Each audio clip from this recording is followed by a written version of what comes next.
Chapter 2, Mrs. Wilson.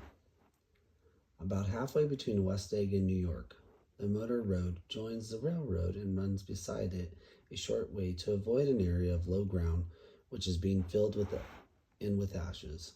This gray land is always covered in clouds of dust, in which ash-gray men are working with spades on the piles of ash. Above the dust you see an enormous pair of eyes painted on a big board beside the road. Below the eyes is the name Dr. T.J. Eckelberg. The eyes of Dr. T.J. Eckelberg look out of no face, but instead from a pair of large yellow glasses. I suppose that Dr. Eckelberg had moved away from the unpromising area, leaving his advertisement behind him. The train stops here, and it was because of this that I first met Tom Buchanan's lover. The fact that he had one was mentioned by everyone who knew him. His friends did not approve of the way he brought her with him to popular cafes, as if to show her off to the world. Though I was interested to see her, I had no desire to meet her. But I did. I went up to New York with Tom on the train one Sunday afternoon, and when we stopped by the ash piles, he jumped to his feet. "We're getting off," he insisted. "I want you to meet my girl." He took hold of my arm and forced me from the train. We walked back along the road under the fixed stare of Dr. Eckelberg. The only building in sight was a small block of yellow bricks sitting on the edge of the wasteland. One of the three shops it contained was empty. Another was an all-night cafe with the lines of ashes leading to the door. The third was a garage. Repairs, George B. Wilson. Cars bought and sold. I followed Tom into the garage. The inside was empty and dirty, and the only car to be seen was the dust-covered wreck of an old Ford.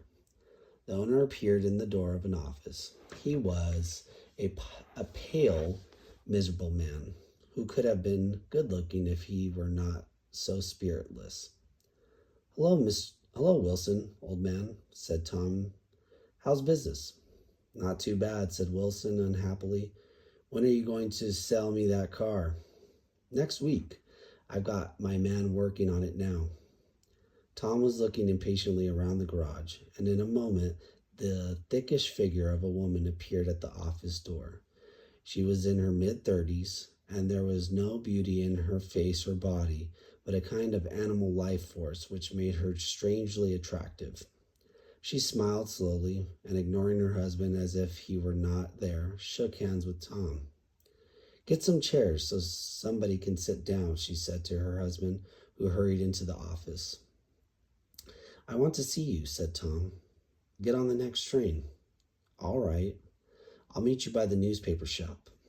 She moved away from him just as George Wilson came out of the office with two chairs. We waited for her down the road and out of sight. "Terrible place, isn't it?" said Tom. "It does her good to get away. I rent an apartment in town for her where I meet her sometimes." "Doesn't her husband mind?" "Wilson?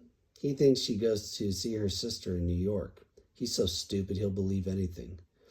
So Tom Buchanan, his girl, and I went up together to New York. Not quite together, for Miss Wilson sat in another part of the train. At the newspaper shop, she bought a film magazine, and in the station drugstore, some face cream. Outside the station, we got into a taxi and drove off. But immediately she stopped the taxi. "I want to get one of those dogs," she said. "I want to get one for the apartment. They're nice to have." A dog. We stopped beside an old man with a basket full of very young dogs, which he was selling. "What kind are they?" asked Mrs. Wilson. "All kinds. What kind do you want, lady?" "I'd like to get one of those police dogs. I don't suppose you got that kind." The man looked doubtfully into the basket and pulled one of the animals by the back of the neck. "That's no police dog," said Tom. "No, it's not exactly a police dog," said the man. "I think it's sweet," said Mrs. Wilson. "How much is it?" "That dog?" He looked at it admiringly. "That dog will cost you $10. "Is it a boy or a girl?" she asked delicately. "That dog? That dog's a boy." "It's a female," said Tom firmly. "Here's your money. Go and buy 10 more dogs with it." The dog changed hands and settled down on Mrs. Wilson's knee. We drove over to Fifth Avenue, where I wanted to get out, but they both insisted that I go with them. I call up my sister Catherine, said Mrs. Wilson, and Mr. and Mrs. McKee from the apartment below. The apartment was on 158th Street. We went up to the top floor, and Mrs. Wilson proudly opened the door. The small living room was filled with highly decorated furniture that was much too large for it. Mrs. Wilson sent a boy out to get some milk and dog food and a box for the dog, while Tom brought out a bottle of whiskey from a locked cupboard. Sitting on Tom's knee, Mrs. Wilson telephoned her sister and the McKees and invited them up. Then there were no cigarettes, and I went out to buy some at the drugstore on the corner. When I came back, they had both disappeared, so I sat down in the living room and waited. They came out of the bedroom just before the guests began to arrive. I have been drunk just twice in my life, and the second time was that evening, so I don't have too clear a memory of most of the conversation. I remember that Mrs. Key had a loud, unpleasant voice, and her husband didn't say much. The sister Catherine was an attractive girl of about 30, who seemed to know rather more of the world than Mrs. Wilson. She sat down beside me on the sofa. "Do you live on Long Island like Tom?" she inquired. "I live at West Egg." "Really? I was down there at a party about a month ago. It was given by a man named Gatsby. Do you know him?" "I live next door to him." "Well, they say he's a relative of King Wilhelm of Germany. That's where all of his money comes from."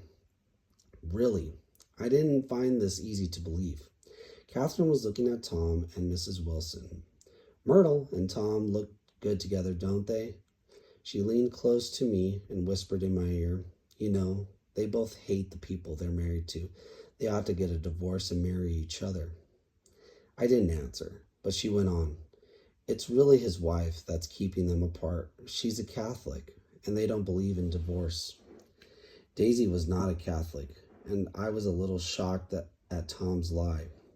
As the evening went on, the bottle of whiskey, a second one, was in frequent demand by everybody except Catherine, who felt just as good on nothing at all.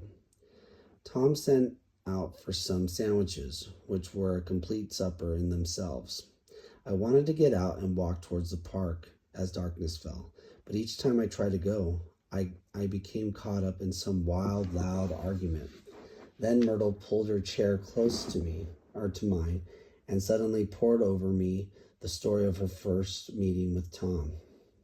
I was on the train going up to New York to see my sister, and he was sitting facing me.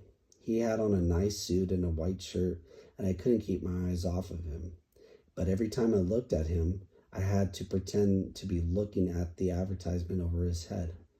When we came into the station, he was next to me, and his body was pressing against mine. So I told him I'd have to call a policeman, but he knew I didn't mean it. When I got into a taxi with him, I was so excited. I kept thinking over and over, "You can't live forever. You can't live forever." It was 9 o'clock. Almost immediately afterwards, I looked at my watch and found that it was 10. The little dog was sitting on the table, looking blindly through the smoke. Tom and Mrs. Wilson stood face to face discussing whether Mrs. Wilson had any right to mention Daisy's name. "Daisy, Daisy, Daisy," shouted Miss Wilson. "I'll say it whenever I want to. Daisy, Make a short, sharp movement. Making a short and sharp movement, Tom broke her nose with his open hand. There was blood and confusion everywhere, while Catherine and Miss McKee were comforting Myrtle and shouting at Tom. Mr. McKee and I slipped out of the room and away.